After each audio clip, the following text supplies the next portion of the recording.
சிவா, என்ன நினைச்சிட்டு இருக்க உன் மனசுல? என்ன அனிதா? சக்தி விஷயத்துல நீ ஏன் இவ்வளவு கேவலமா நடந்துக்கிற?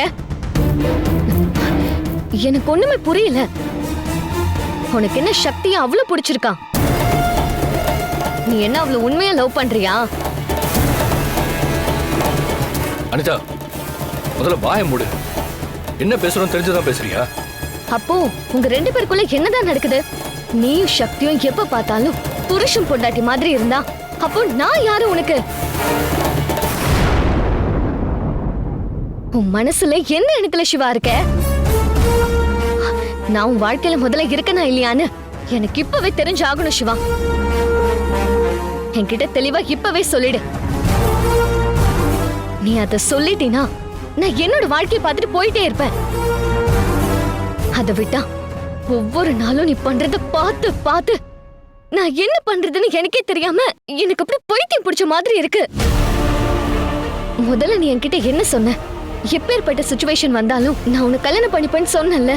ஆனா இப்ப இருக்கிற சிச்சுவேஷன்ல சக்தியா நானுங்கிற இடத்துக்கு வந்துட்டோம்.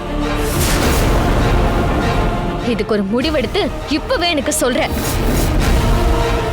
உனக்கு நான் முக்கியமா இல்ல அந்த சக்தி முக்கியமா?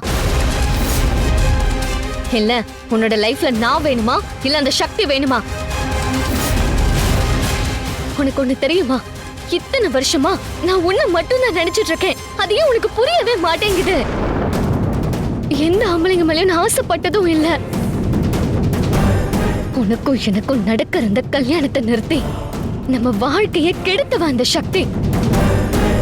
அப்படி இருந்தும் நீ அந்த சக்தியை நினைச்சு சுத்திட்டு இருக்கேனா? எனக்கு ஏன் தான் தெரியல சிவா. அப்ப நான் மேல வச்சிருக்கிற ஃபீலிங்ஸ நீ உண்மைன்னு ரியலைஸ் பண்ணவே இல்லையா?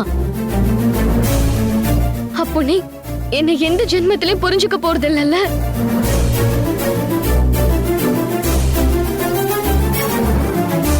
எனக்கு இதுக்கு மேல வர வழியே இல்ல சிவா.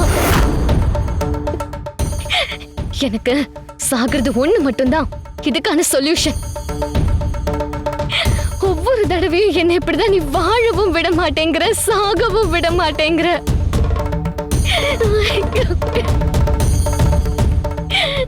நீ நினைக்கிற மாதிரிலாம் எதுவுமே இல்ல. எதுக்கு அழுகிறப்போ?